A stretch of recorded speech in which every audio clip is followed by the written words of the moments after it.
Hello, everyone. Thank you for joining in. We're going to start shortly, just waiting for some more people to join. Thank you.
Good evening, everybody. Good evening. Good afternoon.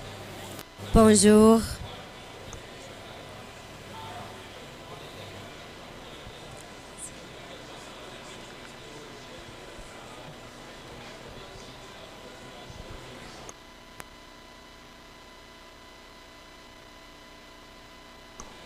Can you hear me? Okay. So hello. My name is Flavia Rochalores. I'm from the Nature Conservancy. I'm global advisor for water policy, and I wanted to thank you, Demi. Thank you for inviting me to moderate this session. Very happy and honored to be here with you. So let me, without further ado, let me introduce our speakers today. Damien Jarin. He's a project officer at the French Biodiversity Agency, and he will be talking to us about the Life Artisan project on nature-based solutions, which we've been hearing a lot about nature-based solutions this week. So let's take this opportunity to learn a little bit even more. And the second speaker is Marc Abadi. He's the former Director General of the Adour-Garonne Water Agency. Thank you for being here. So, Damien, would you please start? Thank you, Flavia. So, as Flavia said, I work for the French Biodiversity Agency. For those of you who don't know the agency, it's the public state agency in France working on biodiversity protection and restoration. It was created in 2020 after the merging of several agencies in France. And we basically have 5 missions, which is knowledge and expertise, support to public policies. So the French Biodiversity is in charge, for example, of the National Biodiversity Strategy. We also do law enforcement, very importantly, so people in uniforms on the ground, making sure regulations are respected. We also do the management of protected areas. So OFB is managing national parks. And so I'll be talking about something we've heard a lot of times already in this forum, which is nature-based solutions. So just, I think, coming back to the sort of non-official, but the definition of nature-based solutions, which are actions to protect, sustainably manage, and restore natural and modified ecosystems that address societal challenges effectively and adaptively, simultaneously benefiting people and nature. It's perhaps a complex definition, which we could summarize by any actions to restore, protect nature that benefit both nature and humans. And these solutions are basically responding to a problem. The problem is that we have degraded our ecosystems to a scale never seen before, and these degraded ecosystems cannot, as a result, perform what we call their ecosystem services, which are the functions that ecosystems usually provide when they're in good health. And when they are not in good health, they don't provide the services right. So these are the 4 ecosystem services. We can think of supporting services like providing habitats for biodiversity, for species, regulating services, so clean water services. Of course, carbon sequestration is another one. Provisioning, it's all the output that healthy ecosystems provide in the form of food, for example, fruits. And lastly, and last but not least, social and cultural services. Let's not forget that ecosystems are also very closely tied to cultures and spiritualities. Another key sort of supporting principle of nature-based solutions is to draw a continuum between the health of ecosystems and that of human societies. It is also another concept that perhaps you've heard, and it's that of One Health. So it just assumes that if ecosystems are healthy, human societies will also be healthy. It's 2 sides of the same coin. Also, of course, animal health. So nature-based solutions fit in this sort of landscape, and then the question is, how can we mainstream these solutions? How can we integrate this approach into all sectors, and especially those sectors that use resources intensively, that have a huge impact on ecosystems? And of course, we are the World Water Forum, so that especially use water intensively.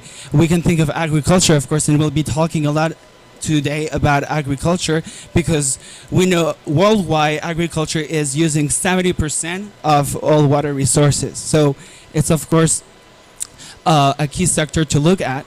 So let's look at an example of the benefits of NBS. So we're looking at this beautiful landscape. You have mountains, forests, a city downstream.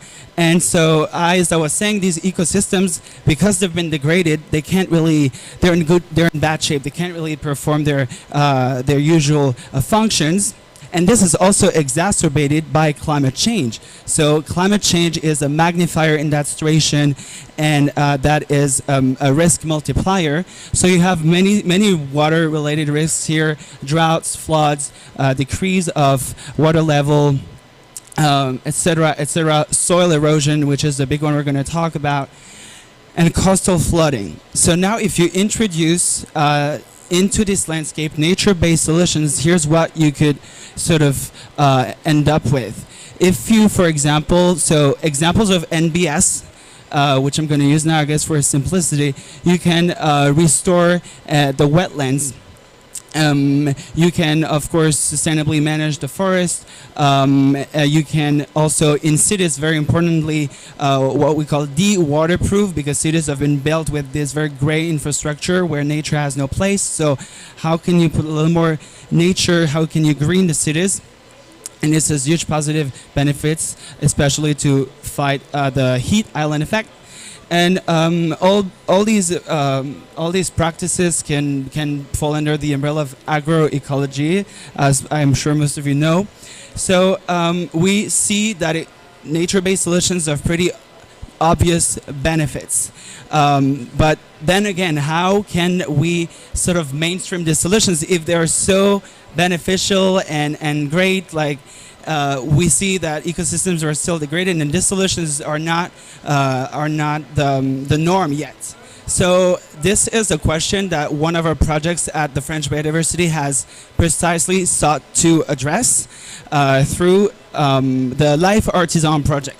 So the Life Artisan project, to summarize it very simply, it's an experimental project to identify what we call the brakes and levers, or the obstacles and the opportunities for implementing NBS and then disseminating it. So it's a pretty, let's say, modest. It's just an experimental project that in the future will serve as a good starting point to disseminate solutions like this across all the territory. Right now we only have basically the project consists of 10 pilot projects across mainland France, 8 of them, and also our overseas territories, so 2 of them. To mention a few examples, we have the creation of buffer wetlands, buffer zones. We have mangrove restoration in Martinique, in the Caribbean. We also have in cities, so de-paving and de-waterproofing schoolyards in the city of Lille, for example. So we have all these projects. And so this is just some figures very briefly. So it has a budget of 16.7 million, and I want to mention, it's just financed by the European Commission LIFE program, which is the sort of financial instrument to support nature related projects. And it started in 2020 for a period of 8 years, and it will run until 2027. So we're almost, we're halfway through the program already. And this is all the sort of partners that are involved in the project. So a very important aspect of the project is that it is supported by a network of 14 regional facilitators, animateurs régionaux, that are on the ground talking to all the stakeholders that are involved, and making sure that they create dialogue, and that they put all these people together around the table to discuss how best to implement these solutions. And it's of course a huge task, and that's why they are deployed all over these different projects. And now I would like to delve a little more into two NBS projects that will sort of help us understand a little better the benefits, and also the challenges, opportunities for NBS dissemination. The first one will take us to Normandy in the northwest of France, and the second one will take us a little eastern to Alsace. So two projects from France. So let's get started with the first one in Normandy, and it's basically a project to plant hedges. So hedges, sort of these vegetation rows between crops, agricultural fields. And the problem here at play is that since I think the 50s, we've lost 70% of our hedges because of agricultural practices. So you may know the remembrement, or the sort of consolidations where we expanded the fields for agricultural productivity purposes. We also do a lot of plowing, which is we work with the soil very hard. And lastly, also more and more we have crops that are called early spring crops, like corn or beets, that sort of add more pressure to the soils.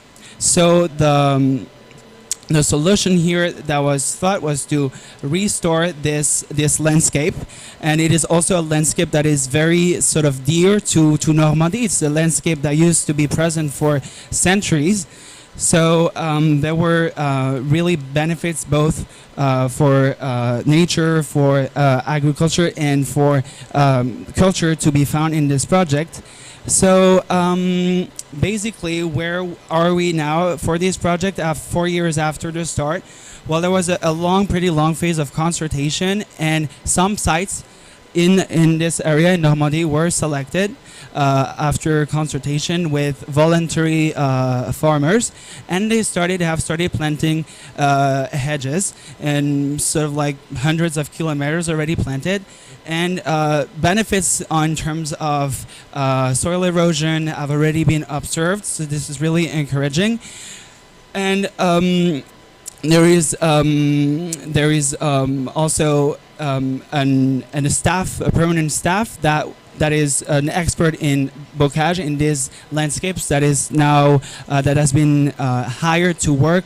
So it's going pretty well, and but of course it does take time, and we still don't really have any sort of tangible evaluations of the results, but the farmers have been happy, and so this is encouraging. The second project I wanted to showcase today is a little more mature, a little older, but it will allow us to see, how can this type of project here in Normandy that just started can evolve in the long run. And it is this project in Alsace. Basically, so Alsace, you can see on the map in the bottom left, it's in the northeast of France. And so here we also have the same issue of soil erosion, water runoff, and of course when times of storms, there's a lot of mudslides, and it's actually harming agricultural productivity in the long run. So this project, it started actually 15 years ago, and it was able to plant a total of 90,000 trees, but of course it didn't happen overnight, and here it really was a work in progress since 2004. So they also got the farmers around the table, sort of try to educate them on the benefits that restored hedges could bear on their production, and little by little, pasito pasito, they first built what we called fascines, so which is like just bundles of wood. And then they saw that this was having benefits, so the farmers were sort of bought in this, and so then they planted hedges. It also worked, and they ended up planting trees, and more farmers joined this initiative. And at the moment, they have planted already 90, as I was saying, 90,000 trees, which is quite impressive. And again, it's really a win-win solution because these hedges not only help farmers adapt to climate change and its effects, but also it provides a very important habitats for biodiversity for many species, and it is also shown to sort of fight invasive species as well. So really a win-win solution and a kind of mature project that gives us hope and a model to follow. So yeah. The restored landscape. Yeah, invasive species. I meant that this landscape is the fact that biodiversity there has been restored has been a mitigator of invasive species. Yeah, and so now, because of the project has sought to identify the obstacles and challenges, I wanted to mention some of them. Of course, it takes a lot of training to train the farmers, to train the engineers to these solutions that they are not used to, because again, these are sort of hard changes to engineer, because the agricultural practices we're talking about have been in place for years, if not decades. So it does take a lot of training. It also takes a lot of funding, and this is, as you've seen, the budget is very little, and we still need more funding to scale up these projects. Land management and ownership is another sort of obstacle. A lot of these landscapes are located on private land. So how do you convince landowners? How do you convince farmers that indeed they have a vested interest in investing in restoration? Participatory processes. We'll see that they're both an obstacle and of course an opportunities. Upstream, downstream dialogue, making sure we connect upstream users, downstream communities. Spatial planning can also, of course, conflict with this nature restoration. And reliability evidence, as I was saying, we need, I guess, more evidence to measure the concrete benefits in terms of agricultural productivity, in terms of all the benefits I mentioned, and this is still a challenge. Now, of course, I think all of these obstacles can be sort of overcome and transformed into opportunities. So here you have some of the main levers that so far have been identified by the project, the Life Artisan project. And one is to gather knowledge and create resources to the users to sort of educate them and give them the capacity, give them the tools to act and animate a network of stakeholders, very important to maintain continuous engagement. And lastly, of course, the importance of the local level. This is all very connected. So yeah, these are some of the publications that the Life Artisan project has been producing. So on knowledge, on all of the obstacles that we've mentioned, and they will soon release an NBS advocacy for authorities and technical briefcase guide. So let's keep an eye out for that. And I think so. The main key takeaways I want you guys to live this moment with would be that NBS, as we've seen, are win-win, what we call no regret solutions that have proven benefits both for nature and people, and especially when it comes to reducing water-related risks in the context of climate change, which is why we are here this week. However, a number of obstacles prevent their dissemination and scaling up. So lack of knowledge on benefits, sometimes social, cultural barriers, some misconceptions that we need to overcome, and of course, a lack of funding. But these obstacles, the good news is that they can be overcome through key levers that we have already identified that we need to invest in: improve data collection, local stakeholder involvement, and diversified financing streams. So this is it, and now we will hear about one solution that will try to address these obstacles. Thank you.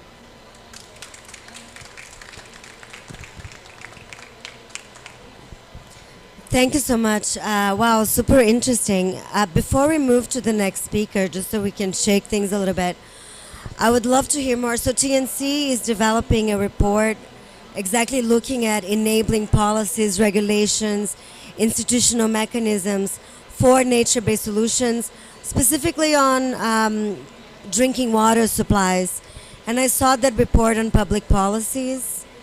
Could you maybe unpack that a little bit for us? Some examples of what good policies for enabling nature-based solutions could look like, or policy barriers that you've identified in this report? Yeah, so public policies, so we do have a favorable, I would say, public policy context in France. Perhaps it is not well applied, but for example, NBS are mentioned in the the Plan Eau, the water plan, which was developed, I think, 2 years ago or very recently. 1 year ago, and one of the measure, actually a few measures, I don't remember which ones, but mention the support investment in NBS, and another sort of policy framework that we have is the national plan for wetlands, le Plan National Milieux Humides, and it also mentioned payment for ecosystem services, so basically money into these types of solutions. So I'm sure this publication was referring throughout to these frameworks. But yeah, of course, then the challenge is implementation, and these are very recent still. Yes, and perhaps Mark too. There is another example you can find. It is for the drinking water you are asking. We promote to have for the catchment area only agriculture, biological, to prevent pollution. And so it is a way that the first country in Europe is doing that was Germany, and now in France there is a lot of sector where they promote biological agriculture, agroecological agriculture for the area of catchment for drinking water. Well, I'm very glad you intervened, because I think now it's your turn to.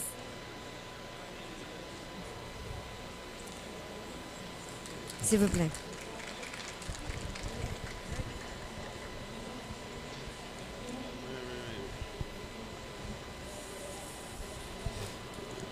Good afternoon, everyone. My English is not as fluent as Flavia and Damien, so be indulgent.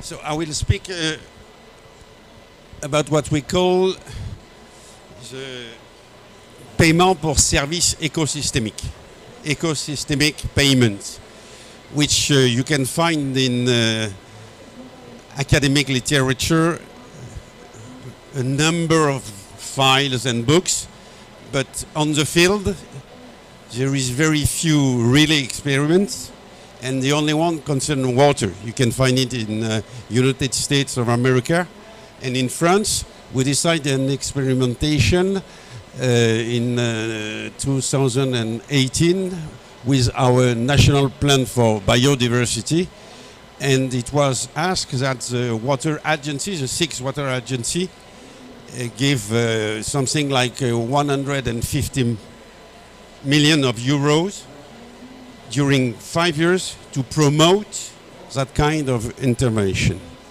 So it was, the challenge is to pursue the user of water, and especially agriculture, farmers, to have a good behavior for water and biodiversity, and to pay them if they have change of practice.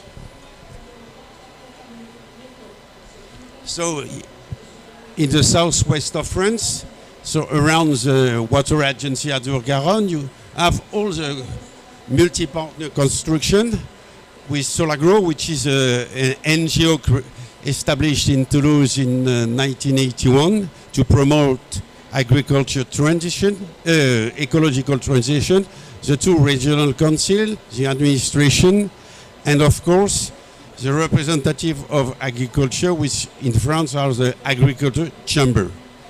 And the aim is to give to the farmers a little logo, you see here, that shows that this farm respect ecological transition.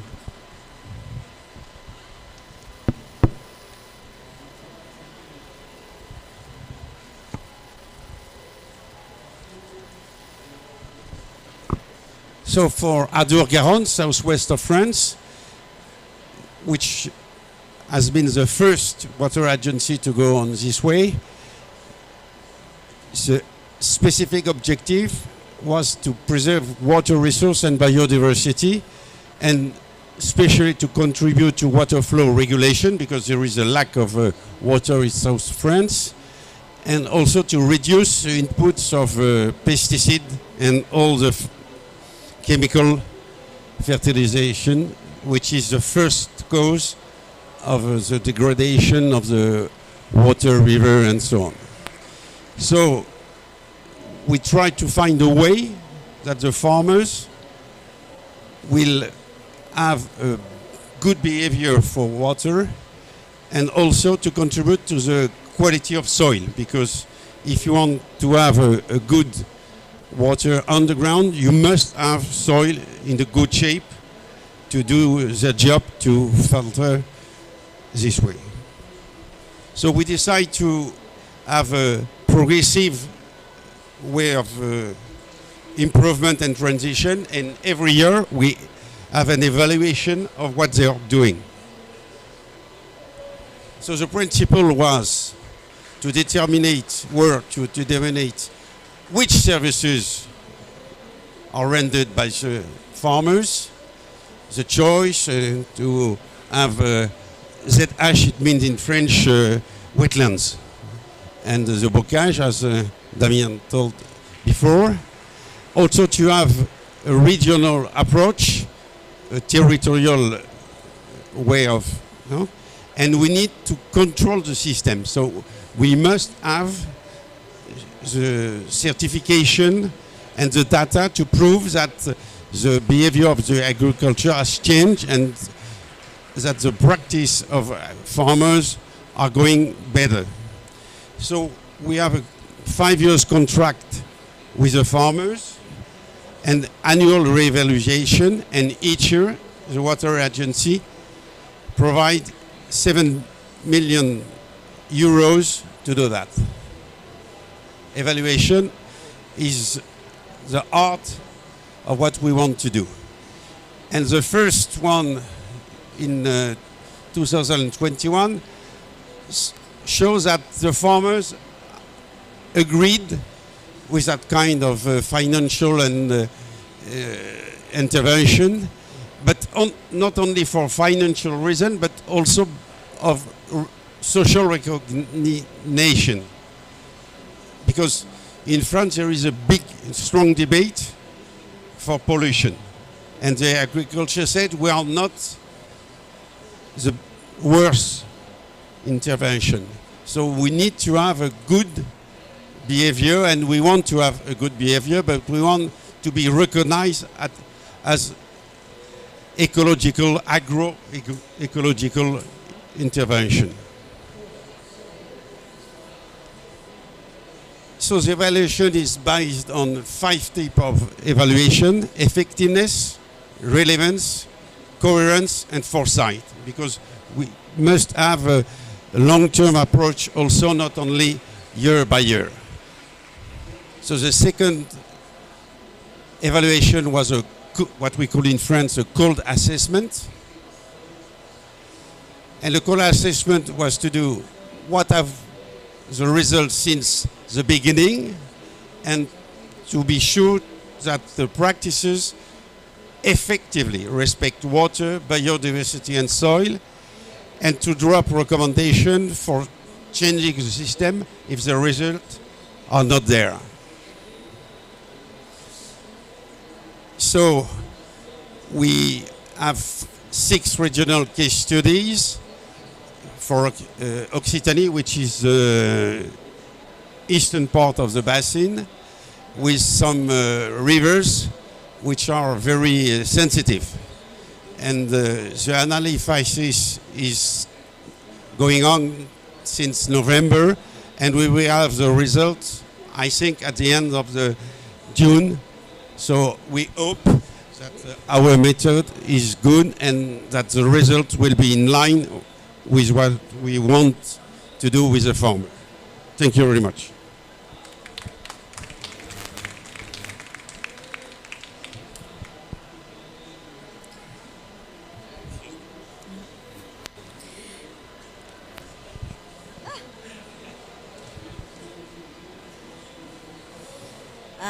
Merci beaucoup. Marc, I have a couple of questions for you, if I may, before I turn to the audience. As you may know, in Brazil, our water law is very closely modeled in the French system. So we have the basin organizations as well. But in Brazil, the way we've been advancing nature-based solutions, and that's a lot of the work that TNC does. Anybody here has heard about the water funds? Yes. So the water funds is the mechanism. In the context of the water funds, what we've been doing in Brazil, but also in Colombia and other countries, using the tariffs, so part of the money that we collect from the tariffs, for then the utilities to reinvest in nature-based solutions. But when I started at TNC, it got me thinking, if we have this basin organizations, we also have the water fees, right, that we charge just for the use of water. Are our basin committees could or are they also using some of these resources to finance nature-based solutions? And then my question to you is, if I understood, the water agency is transferring these resources to the farmers, but in the long term, what is the solution? Because where is this money coming from? Who is financing that through the water agency? As I told you, we are working for the transition. So it is an experimentation for 5 years. And what we have in mind is less public fund and more commercial funds. But I don't know all over the world any experimentation for payment for ecological which works only with private funds, I think. Do you know one? No.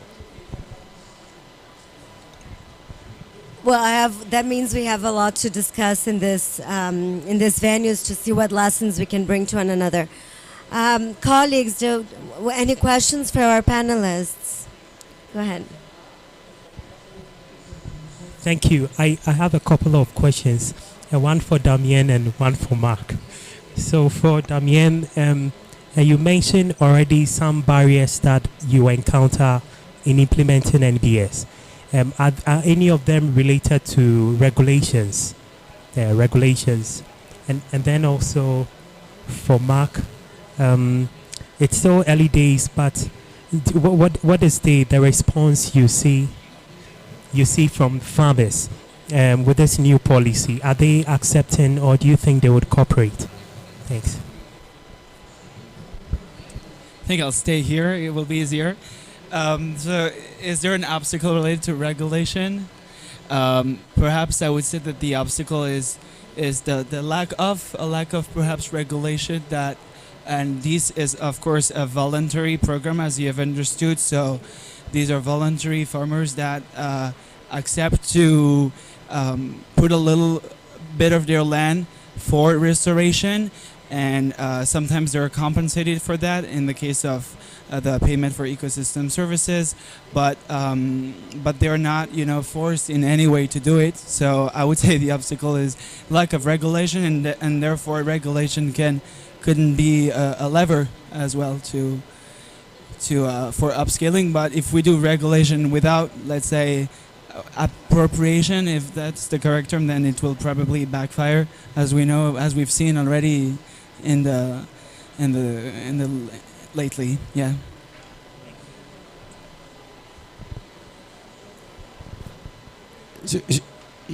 It is the main point. Are the farmers able to understand that they have to move, to change? And for the moment, as I've shown, 70% of them recognize that it is a positive move. But as you were asking, what will be the result if one day there is no public fund for that? And I think that will be the problem. So it is something that we don't want to discuss now, but we will be obliged to discuss in 3 or 5 years. How to have a solution for this transition, for a long-term solution, except from the public funding, of course. Yeah, and then also from TNC side, but it goes back to the public. We work very closely with MDBs, and we had a meeting actually with a lot of the development banks, building capacity in how to plan nature-based solutions, how to value the results, how to measure the results, because that's also the other challenge, right? And I think I saw your presentation at another event that you said this has 5 years, so we can begin to show, but a lot of these projects are not that old, so we can't even show yet.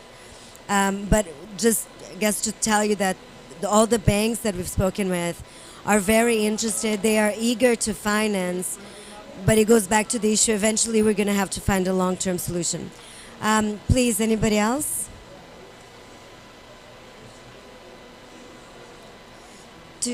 How are we with time, Damon?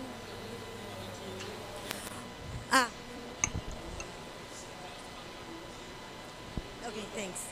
Okay. Could I ask, maybe if you would like to have some final comments, and maybe we finish a little early and go have happy hour? Perhaps first I would perhaps ask the audience if you are aware of any other sort of like NBS projects in your home country, or that that you know of, and whether or not they have faced similar obstacles. If just maybe in the audience we have some other examples from other countries, because this is focused on France, but of course contexts are different.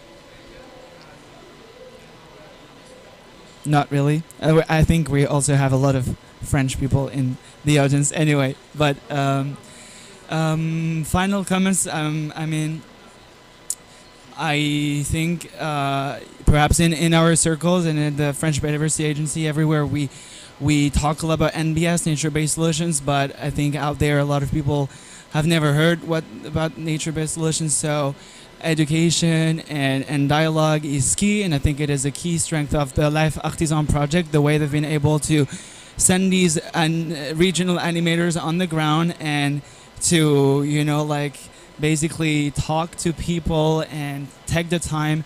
So I think it's great, but the problem though is that it does take time, perhaps sometimes a few years, and we have no time, right? Time is really of the essence. So it's both hopeful, but it's also quite concerning. So I think we still need to wait and see where this all go. But yeah.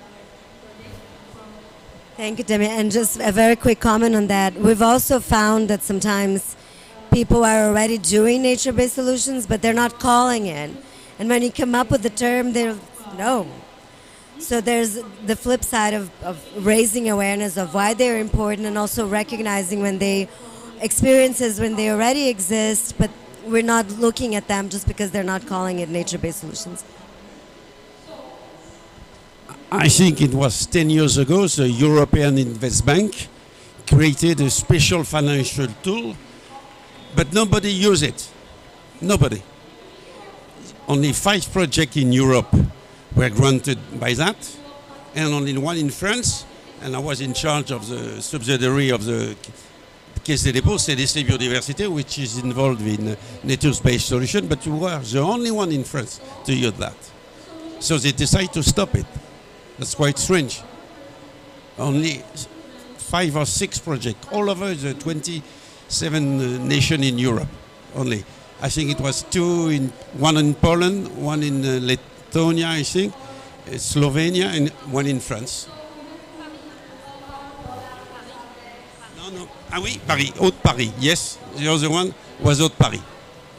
6 projects, 2 in France, one by the Town Council of Paris, and one by the subsidiary of the National Development Bank.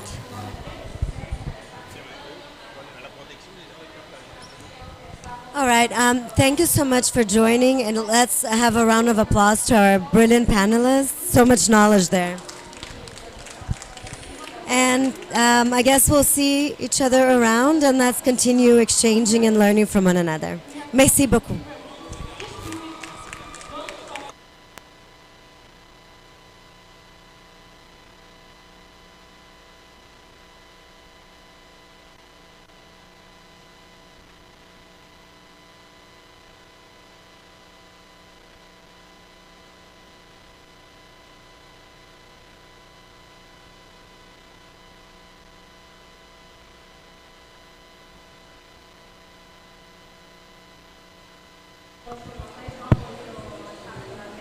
We will start the next session, Power the Nile Lever.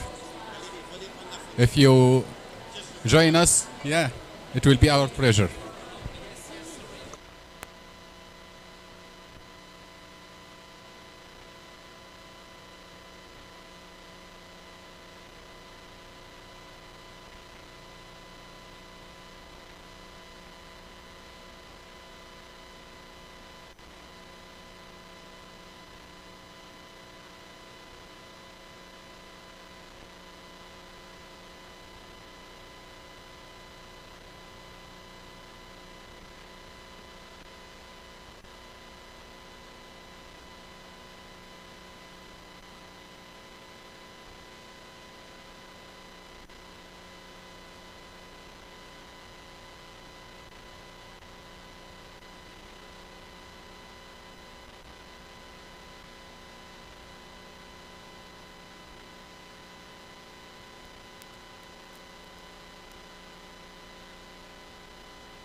استنى اقدمك يمكن تيجي ناس وبتاع.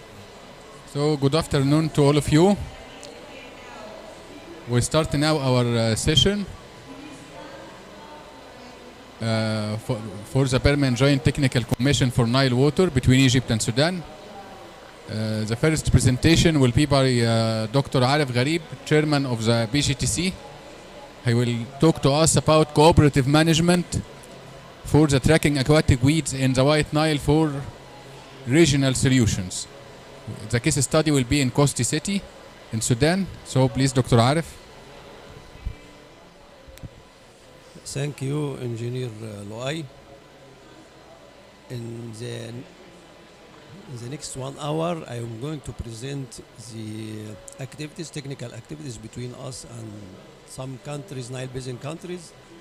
And my colleague, Engineer Sameh, will present the institutional aspect between us and Sudan. Here we are going to focus on a very local problem in Sudan. We are going to define the problem statement and then the methodology we have tackled, the hydrological analysis, aquatic weeds analysis, and then the results and the way forward regarding this problem. What was the challenge we have met in Sudan and South Sudan? There is a very specific area in Sudan called Kosti, which is on the White Nile. This site was invaded by the aquatic weeds. These aquatic weeds has caused 30 centimeters rise in water level between the upstream and downstream, which necessitate that we have to study the area to identify the reason of such sudden rise in water level in such site. That is the White Nile, the Nile and the White Nile. We are going to focus on the area in Sudan, which called Kosti.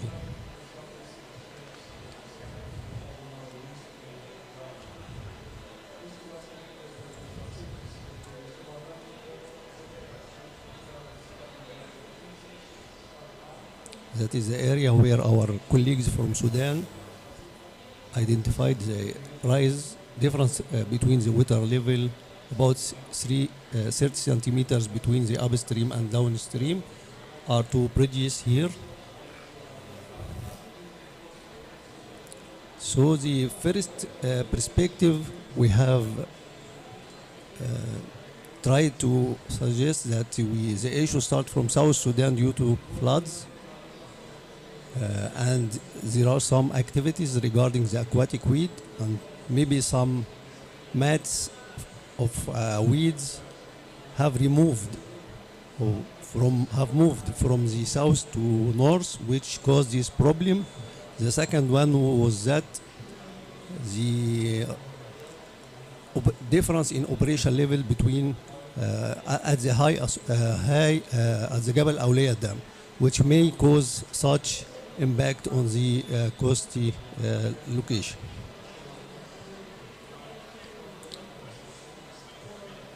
As you have seen here, that is the location and that is the aquatic weed in each area. That is the first bridge, that is the second bridge, and you can see here how the aquatic weed is blocking the river Nile itself, the course.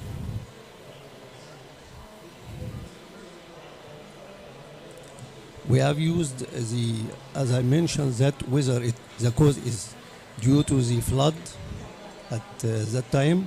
We are experiencing the last 3 years, 4 years, high flood. Or because the aquatic weed analysis, we have collecting the data from 2017 up to 2023 and validate to compare both the old satellite images with the new ones. As we mentioned here, you can see the discharge at the location and how that is the normal curve. That is the 1960 period, 60 period, and that is the recent period where we can define that there is a sudden rise in the water level at that place. Meanwhile, if we follow or we highlight the address, the water level at Jabal Awliya, you will find that it is approximately the same. So the reason was not the Jabal Awliya levels. We refer here to the aquatic weed invasion in the south of Sudan. We start to compare the old images with the new one. Here is the old image at the site, selected site. Here is the new one. And you can apparently discover that there is a block or difference in the vegetation cover in the Nile itself. To ground truthing the area, we send somebody to take some photos in the location. That is the bridge, and that is the aquatic weed in front of the bridge itself in the upstream.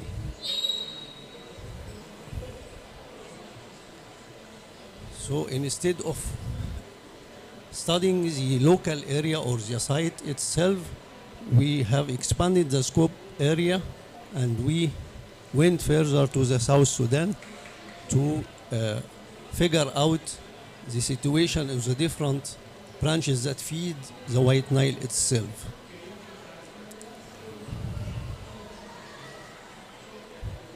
We also compare the old one with the new one, and we discover that there is 14% up to 33% increase in the area or that in the course of the Nile itself. That is the Subat River, where we have the same conclusion, 13% increase. And then we went to Bahr al-Ghazal and Bahr al-Jabal. Most of them has revealed that there is aquatic weed invasion, or the area itself is increased by approximately from 13% up to 25%. That is the situation in South Sudan. Many flooded villages and areas due to that high flood coming from Uganda, and the passes of the flow itself is sometimes blocked, which already impacted the area on the both sides of the river. And the way forward, what shall we do? We are now presenting the situation in Uganda 25 years ago. It was the same. That was a Pakwach, that is a bridge on Lake Albert, and you see how the vegetation is blocking the Nile pass. And then after we have removed this aquatic weed with the same tools, that is the Oyen Dam and Bujagali Dam, that is the main source of electricity in Uganda, how the machines are trying to control the aquatic weed in such area. We are not stopped in the mechanical control, but we have also used the aquatic weed itself to biogas, to produce the biogas in some different areas, which we are replicating in some areas in Uganda. That's also, we have converting the aquatic weed into composite. In response to the request from Sudan and South Sudan, we have also applied the same mechanism and modality which we followed in Uganda by sending